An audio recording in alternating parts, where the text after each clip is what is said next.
LLM versus RAG versus agent. What's the real difference?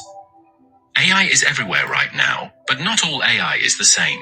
You've probably heard stuff like LLM, RAG, and agents thrown around. But what do they actually do?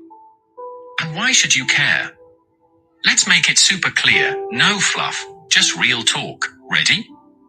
Let's break it down. LLM, the brain that remembers. LLM stands for large language model. Think of it like a really smart student who studied a ton before the test, but has no internet. It only knows what was in its training data, nothing more, nothing new. So if you ask it, who won the 2024 election? It'll shrug, unless that info was in the training set. Examples?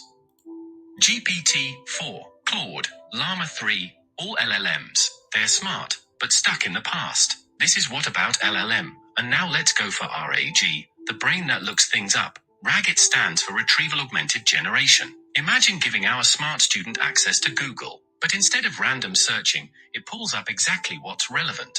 It grabs info in real time, sends it to the LLM, and then the model responds using fresh, verified data. Say you want the latest research on heart disease, RAG can pull it from updated sources and explain it in simple terms. So yeah, it's like LLM with Wi-Fi and a library card. Now let's talk about agent, the brain that thinks and acts. Now this is next level. Agents don't just respond, they decide what to do next. They use tools, memory, logic, and can even take real-world actions. Planning a trip to Japan?